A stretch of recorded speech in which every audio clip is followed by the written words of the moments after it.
mais uma vez em teus cuidados. Senhor, olha para me orar pela palavra. Mas Jesus, eu te entrego a vida do meu pastor. Senhor, cuida dele de maneira sobrenatural e especial. Senhor, sela o teu servo com a tua presença e com aquele cuidado, Senhor, aonde ele necessita, com aquele toque, Senhor, aonde tu sabes que ele precisa. Senhor, é isso que eu te peço nessa noite, Paizinho, e já te agradeço por tudo, em nome de Jesus, amém. Aleluia. Aleluia, Jesus. Glória a Deus. A paz do Senhor dos Santos, amém? Amém. Glória a Deus, irmãos. Aleluia, estava ansioso por esse momento. E tanta gente passando aqui para Jesus.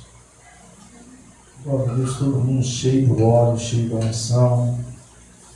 E a gente está com essa responsabilidade de trazer um alimento para a igreja. Como eu falei para os irmãos, antecipei, nós vamos caminhar no livro de Jonas. Amém? Eu vou ler 3 versículos com os irmãos. Tá? Jonas, capítulo 1. Vamos ler 3 versículos. Vamos andar um pouquinho. Eu não vou fazer nada além do que contar a história. Amém? Glória a Deus. Peço a Deus que nos use em nome de Jesus. Fique bem ligado aí, a palavra fazer efeito no teu coração. Amém? Irmãos, glória a Deus.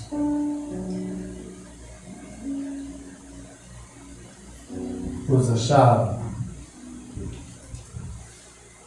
Livro de Jonas, capítulo 1. Sejam versículos 1, 2 e 3.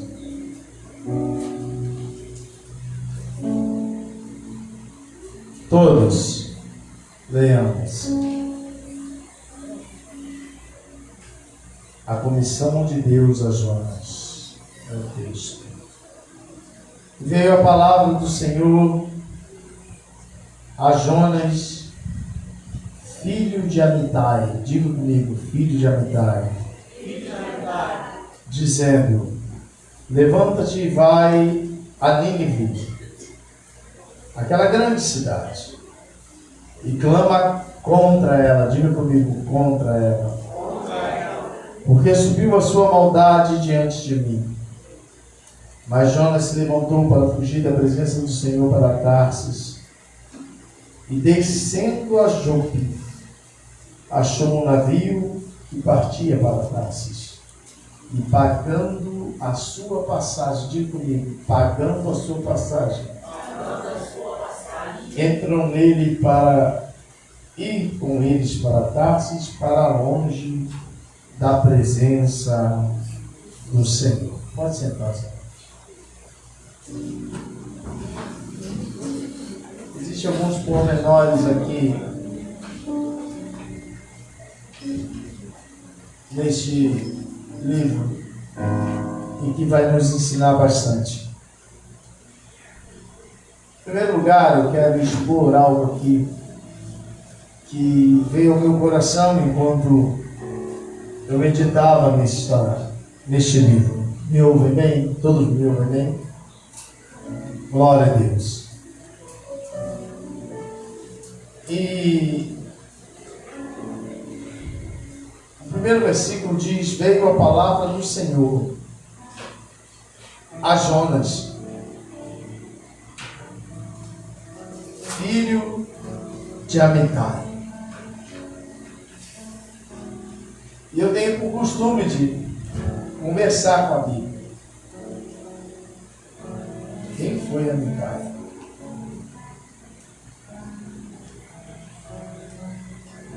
Existe algo aqui que enriquece muito o texto. Porque Amitai, aqui ele aparece apenas como pai de Jonas. Mas no capítulo 14 do 2 Reis, no seu versículo 25, vai dizer que Amitai é pai de Jonas e é profeta em Israel. E isso abre um leque, porque o seu significado, né, do nome de Amitai é aquele que carrega a verdade, ou verdade simplesmente. Só que quem carrega a verdade tem alguns adjetivos que englobam isso, como sinceridade, honestidade, veracidade. Eu olho para Amitai e vejo um profeta em Israel, 800 anos antes de Cristo. Ele é um profeta que está no reino de Jeroboão, na divisão dos reinos. É um período onde a Síria já está invadindo Israel, levando alguns homens, mulheres, soldados, animais, tudo. Síria levava tudo naquela época. E Nínive é a capital da Síria. Era um povo muito ruim, porque ele pegava os seus escravos, pegava outros povos, e segundo os historiadores, os ninivitas eles queimavam vivo, colocavam no poste de cabeça para baixo, arrancavam a pele do povo. E alguns pregadores até dizem que Amitai, ele teve a sua pele arrancada. E eu vi uma irmã pregando esses dias, buscando, enriquecer a mensagem dessa noite. E ela estava falando que Jonas não foi para Nínive por conta dessas coisas. Tipo que ele tivesse com medo, com receio. E eu provo que não é isso. Jonas não era um profeta medroso. Ele não estava com medo. Mas isso aí a gente vai deixar lá para frente. Nós vamos provar isso. Por quê? Porque quando você conversa com a Bíblia, quando você conversa com o texto, a Bíblia vai conversar contigo. A palavra de Deus vai conversar contigo. Aleluia. Quando você faz uma exegese do assunto, buscando o pretexto, o texto, o pós-texto, isso vai enriquecer a sua mensagem. Aleluia. E eu fiquei amarrado aqui em Amitai. Por quê? Porque ele coloca o nome de Jonas de Jonas, que quer dizer etimologicamente pomba. E nós sabemos que quem levava a mensagem, uma carta, alguma coisa, era um pombo, não é isso? Colocava no pezinho do pombo e ele ia aos cuidados e entregava, E eu vejo aqui alguém que tem no teu nome verdade, fazendo, no seu filho, aquele que transmite a mensagem, aquele que leva a mensagem. E eu observo, é como se eu estivesse dentro da casa de Jonas. Hoje eu vim de tarde para cá, e fiquei meditando. É como se eu entrasse na casa de Jonas e disse: aleluia, eu tenho a felicidade de ver meu filho, de ver a minha nora criando o meu netinho, e vendo esse garoto dando os passos diante de Deus, aprendendo as coisas de Deus, aprendendo costumes de Deus. E eu não vejo outra coisa em Jonas, assim como Samuelzinho, assim como a Lavínia. Vai ficar difícil, ver o Wallace pregando desse jeito, a mim pregando desse jeito, essa menina fica como? Hein? Pai, eu quero pregar como tu. Eu fico observando como Jonas tinha o seu pai como referência. Porque para ser profeta em Israel e carregar a verdade no reino de Jeroboão, era um homem de referência. Era um homem que estava deixando um legado naquele lugar. Por quê? Aleluia. Porque ele era observado. Amitai, aleluia, deixa um legado para o seu filho. E Jonas é criado nessa base, aleluia, de temor ao Senhor. Jonas cresce, aleluia, e chega o tempo em que Deus vai comissioná-lo. Mas, propriamente dito, o texto nos mostra Deus enviando Jonas, aleluia, para Nínive. E Deus fala: vai a Nínive, no seu versículo 2, e prega o que eu te mandar. Aleluia. Porque a maldade dos ninivitas tem chegado até mim. Outros pregadores eu ouvindo, eles falando que Jonas não queria ir lá porque tinha uma mensagem de bondade para Nínive. E eu provo que não foi isso. Deus não deu uma mensagem de bondade para Nínive. Jonas carregava uma mensagem de juízo para Nínive. Se nós chegarmos no capítulo 4, nós vamos ver Jonas falando para Nínive. Ao andar 3 dias dentro da cidade, clamando e gritando: em 40 dias Deus vai destruir este lugar. Então Jonas não tinha uma mensagem de bondade, uma mensagem de amaziar, passando a mão, aceitando tudo. Jonas tinha uma mensagem de juízo sobre aquele lugar. Aleluia. E aí você pensa comigo, o cara é profeta, tem como referência o seu pai, carrega a verdade, tem que pregar uma mensagem de juízo: vou morrer. Mas não é isso. Jonas não está com medo de morrer. Jonas não está com receio de morrer. Não, não é isso. Aleluia. Fica comigo. O que a palavra de Deus diz então? Que Jonas sai de Gara, se eu não me engano, e desce para Jope. E ali ele compra a sua passagem. Para quê? Para ir na obediência de Deus? Não. Para ir para Tarsis, um lugar totalmente ao contrário de Nínive, totalmente ao contrário da onde Deus mandou, julgando o quê? Vou fugir da presença de Deus. É lógico que como profeta ele sabia que não podia fugir da presença de Deus.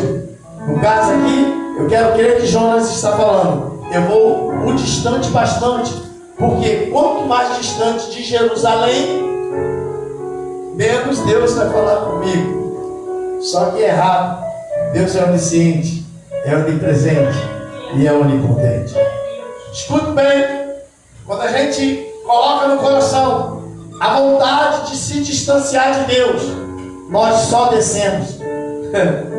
Jonas desce da sua cidade para Jope, compra passagem, desce para o navio. Ao descer para o navio, começa uma tempestade. Jonas desce para o porão do navio. E agora ele é encontrado pelo capitão, que vendo Jonas no porão do navio dormindo, lhe acorda chamando de dormente. Acorda, dormente. Fica comigo, vai melhorar. Acorda, dormente. Jonas está dormindo, porque quem quer fugir da presença de Deus só vai descer. Não obstante, descendo, ainda vai cair no sono da indolência. Efésios vai dizer para mim e para você: desperta, tu que dormes.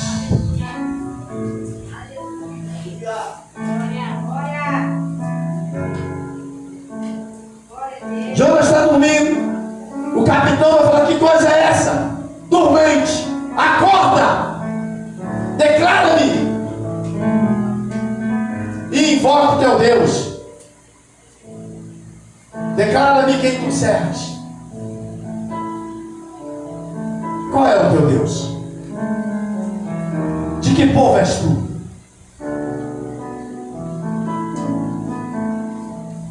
E Jonas vai falar: eu sou servo do Deus vivo que fez os céus, a terra e o mar. E a tempestade está comendo sol.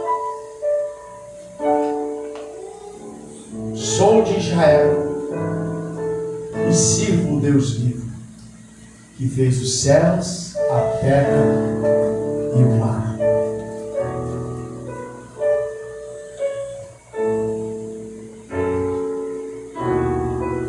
Clama a Deus então. E essa tempestade está acontecendo porque eu estou aqui.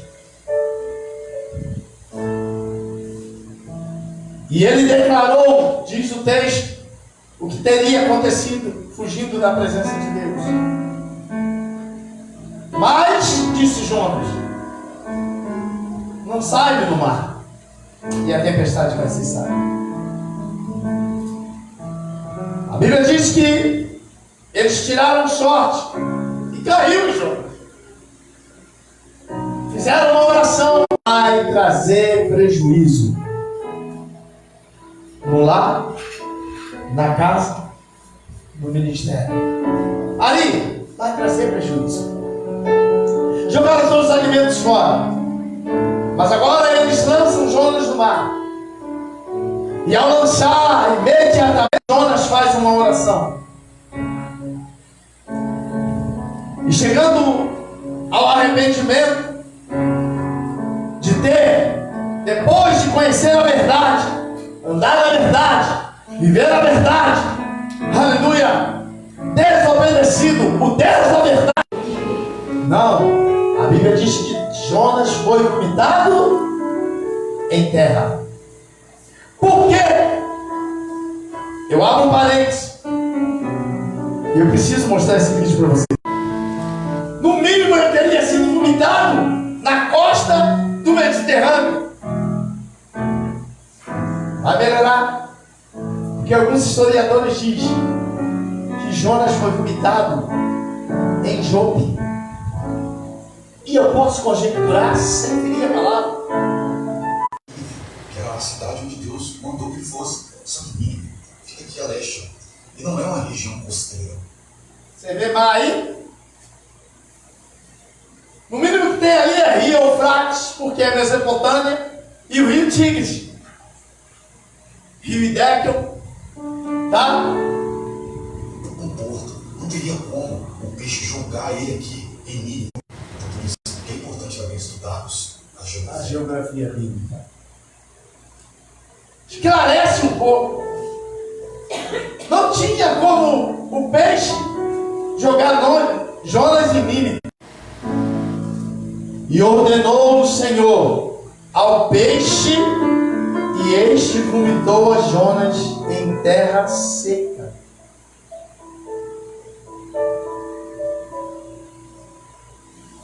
Se ele foi vomitado em Jope, oi?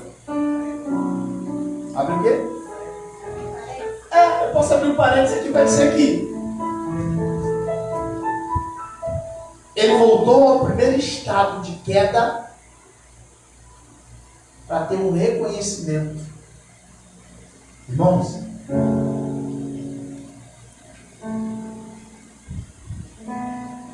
segundo os historiadores, da costa do Mediterrâneo até Nínive, daria quase 1000 quilômetros. É isso aí, mais ou menos 800 quilômetros. Da costa. E outra coisa, alguns pregam que Jonas andou 3 dias, né? Não andou 3 dias. Duraria semanas. 3 dias era o que tinha. Era a jornada de 3 dias era dentro da cidade. Uma cidade de Nínive tinha uma jornada de 3 dias. Ele leva 3 arrependam-se. Ele leva 3 dias pregando, arrependam-se não. 40 dias, ele não fala arrependa-se. 40 dias, e Deus, a mensagem é de juízo. 40 dias, e Deus destruirá essa cidade. 40 dias, e Deus destruirá essa cidade. 40 dias, e Deus destruirá essa cidade. A notícia chega até o rei. O rei manda a notícia para os súditos e para o povo e diz: ninguém coma nada, nem os animais. Fica lindo o negócio. Por quê? Porque quem carrega uma mensagem de juízo está achando que Deus vai agir, que o juízo de Deus é destruição, que a justiça de Deus é destruição. Aleluia. É como que a gente fala assim: Deus não é homem para que minta, nem filho do homem para que se. Mas a Bíblia está dizendo que arrependeu-se Deus de destruir o povo de Nínive e mudou a sentença. Arrependeu-se Deus de matar, de deixar morrer Ezequias e mudou a sentença. E esse arrependeu-se Deus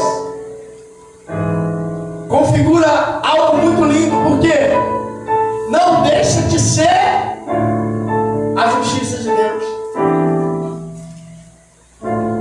Porque antes de ser juízo, Deus é misericórdia. E o Senhor Jesus fala: a misericórdia sobrepõe o juízo. Jonas está carregando o juízo, pensando que Deus vai destruir, mas Deus está falando: eu sou misericórdia antes de ser juízo. Quando Deus vê o arrependimento, uma contrição de coração, como a nossa obreira Rosina falou essa semana: eu sou o Senhor, habito no alto sublime trono, mas também sou Deus que habito com o pobre e narabacalaço. Se eu fosse você, glorificar a Deus, e contrito de espírito.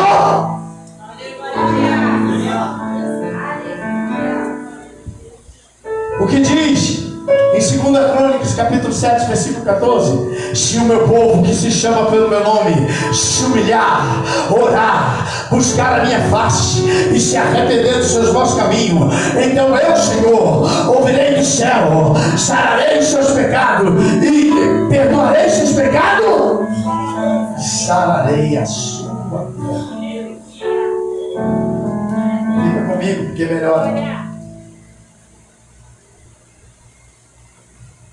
Jonas cai em Jope e tem uma grande distância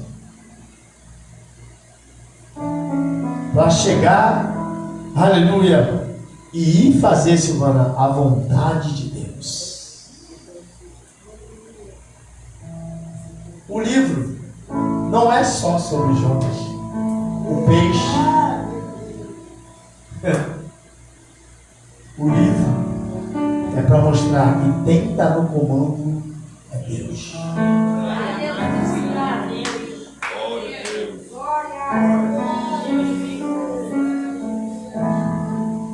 Quem governa é Deus. Quem dita as ordens é Deus. Aleluia. Primeiro Deus tomou o arrependimento dele, porque ia morrer na barriga do peixe. Trouxe ele de volta, concedeu a ele outra oportunidade, Cristo, para fazer a obra que tinha feito. Jonas caiu no arrependimento, caminhou para fazer a obra. Agora, o executar sou eu que executo, Jonas. Você não tem que executar nada.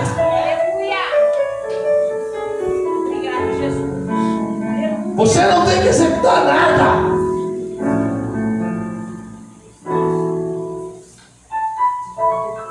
Que livro tremendo, irmãos. Glória. Que livro tremendo, que livro rico. Tudo por quê? Cresceu na verdade, ouvindo a verdade, aleluia, vivendo a verdade, sentava na mesa com um profeta que carregava no seu nome, na etimologia do seu nome, verdade.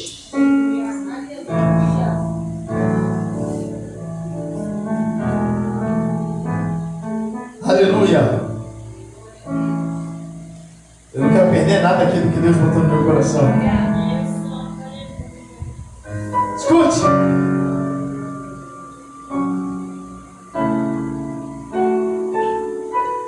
Agora nós vamos apontar por quê que não foi por medo que Jonas não foi. Não foi por medo. Versículo 2 do capítulo 4. Vai falar para nós que não foi por medo. E orou o Senhor e disse: ah, Senhor. Deixa eu ler o versículo 10 do capítulo 3. E viu Deus o que eles fizeram, arrependimento, como se converteram do seu mau caminho, e se arrependeu do mal que havia dito que lhes faria e não fez. E se arrependeu do mal. O que Deus fez? Aplacou a misericórdia. Deus não se contradiz. Aleluia. Ele aplacou a misericórdia. Arrependeu-se do mal que ia fazer e não fez. Então Jonas, mas desgostou-se Jonas extremamente, chegou ao extremo do desgosto.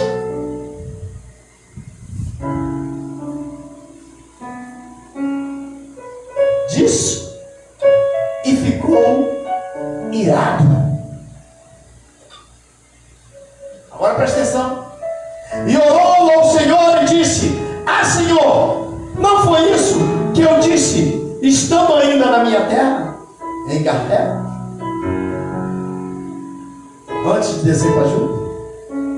Ele falou dentro dele, falou com ele, mas o interno, o nosso interior, Deus sonda mente e coração, sabe a intenção do coração e do pensamento do homem.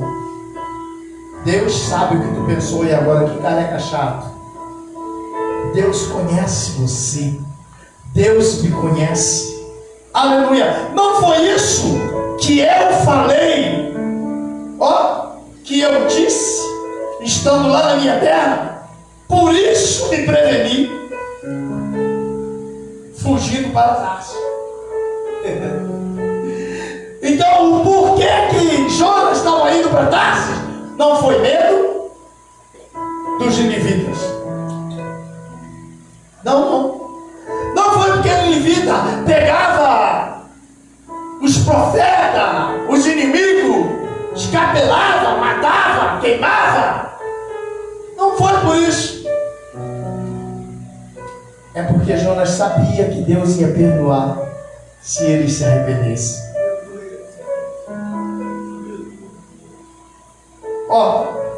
Eu sabia, porque sabia eu que tu és Deus de compaixão.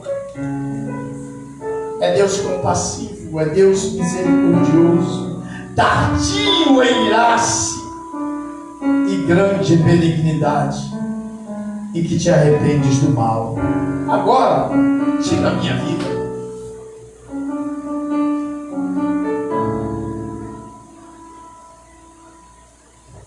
E foi embora, ficou de longe para ver o que ia acontecer com a cidade. E Deus não fez nada. O que Deus fez? Um avivamento em Jonas. Deus trouxe um avivamento do arrependimento em Nínive.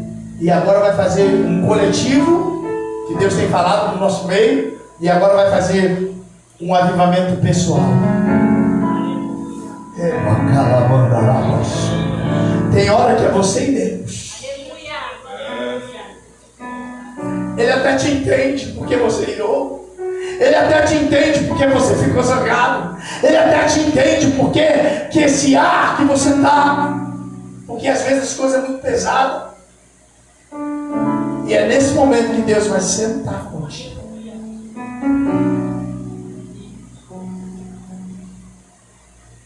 Jonas está lá e Deus faz nascer um abrobeiro. Não vai sair de jeito. Abrobreira. Um pé de abóbora, ponto. Deus fez nascer um pé de abóbora. Quero ver você falar, vamos lá. Quem falar vai ganhar 10 reais. Tô duro. Tô pobre. Uma abrobreira. Não vai sair não. Amém? E trouxe sombra para Jonas. Naturalmente. Meu Deus, estamos falando. Jonas sentado. O pé de abóbora vem por cima dele. Ele olhando o que vai acontecer. Ele, opa. Dormi, não tinha nada. Camarote para ver a destruição de Nínive. Não tinha nada. Nasceu de manhã, cobriu ele. De tarde Deus trouxe um verme e matou a abobreira. O sol voltou, escaldou. E Jonas falou. Virou-se Jonas e falou: agora nem acontece nada lá, e o Senhor ainda mata a abobreira que está me trazendo sombra. E aí Deus falou: é razoável a tua ira? Ele falou: é razoável sim, porque a abobreira o Senhor trouxe agora e matou a abobreira. É razoável. Acaso não posso eu ficar irado? Deus, Jonas. E aqui termina o livro. Termina do modo abortivo, modo duro. Termina com um questionamento abrupto, né? O pessoal fala. O livro termina com um questionamento. Pra quê? Termina com um questionamento. Deus fala com Jonas assim. E disse o Senhor: tivesse tu compaixão da aboboreira, tá, irmão? Não é aboboreira, não. Aboboreira, na qual não trabalhaste, nem tu a fizeste crescer, não semeou, não fez nada, não regou, que no espaço de uma noite nasceu e no espaço de uma noite pereceu, não terei eu compaixão de Nínive, aquela grande cidade onde há mais de 120.000 pessoas. Deus ainda dá a quantidade de pessoas que estava perdoando.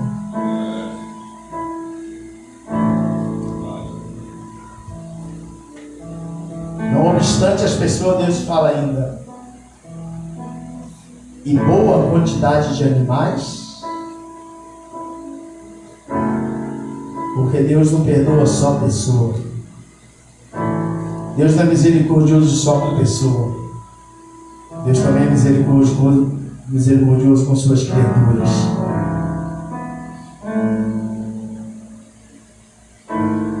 Note que Nínive é uma cidade gentílica, mal. Irmãos, quem é Manassés? Rei Manassés. Não é Manassés filho de José, esse era bom. Embora a sua família depois fez um destroço em Israel. Mas Manassés, o rei, era horrivelmente mau. Pegava as crianças, jogava para Moloque no meio de fogo, queimava e oferecia criança. Foi falado aqui. Essa era uma adoração a Moloque, né? Ali naquela terra ali. E a Bíblia diz: eu Eu, Roberto, por mim já tinha matado Manassés há muito tempo. Mas quando o livro de Reis diz que vai assumir um outro rei, o outro filho dele assume no lugar, diz: e perdoou o Senhor a Manassés e dormiu com seus pais. O Senhor não é possível. Sabe por que? Porque a gente é humano, irmãos. Deus arrependeu-se de trazer a maldade aqui e vai falar: e tu não tem misericórdia? Deus faz esse questionamento e fala para ele: e ainda muitos animais? E de forma abrupta o livro termina aqui, exatamente aqui. Por que o livro termina desse jeito?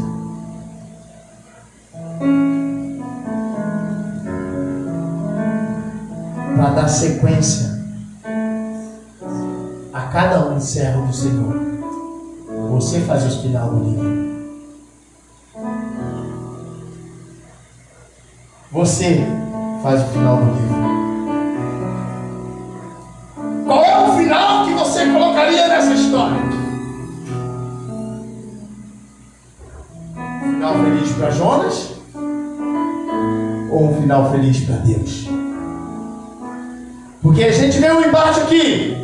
Jonas está imbatível com Deus, está combatendo com Deus.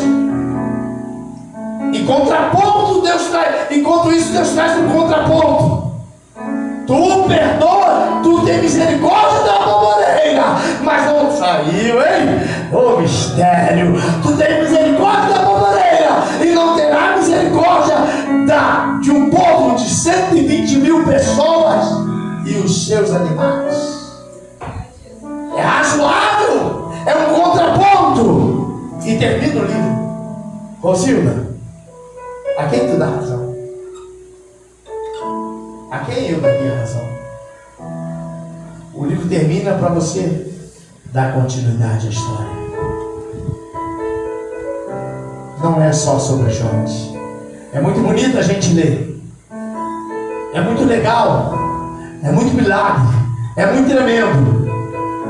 Mas quem está no comando é Deus. Ele andou isso por quase 800 quilômetros. Ele deve ter andado umas 3 semanas. Ou se foi de charrete, não sei. Mas foi caminhando para ter tempo. Tem uma história que diz que o pai saiu com o filho.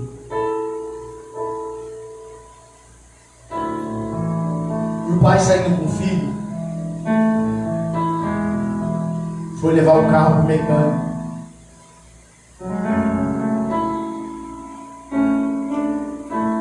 O pai deixou o carro no mecânico, deixou o filho no local que ele ia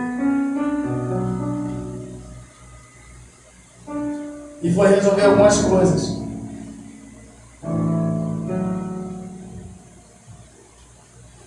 O filho passou mais cedo no mecânico, pegou o carro e levou o carro, deixou o pai até.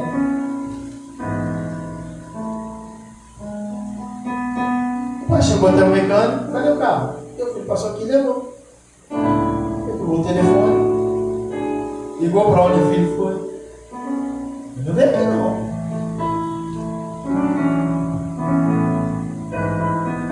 Dado hora, mais ou menos, em que ele sabia que o pai ia lá buscar o carro, ele levou o carro até o mecânico. E o pai estava lá. Ele encostou o carro, o pai olhou ele dentro do carro, saiu andando. Foi andando para casa. E ele buzinando para o lado. Pai, entra. O pai olhava para o lado e foi andando. Chegou em casa, ele chegou com um carro sem graça. Por que o senhor não entrou no carro?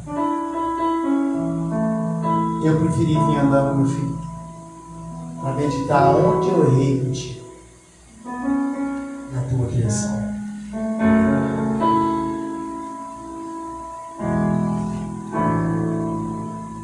Aleluia. Deus faz assim com a gente. Deus nos observa, mas Ele sabe cada passo nosso.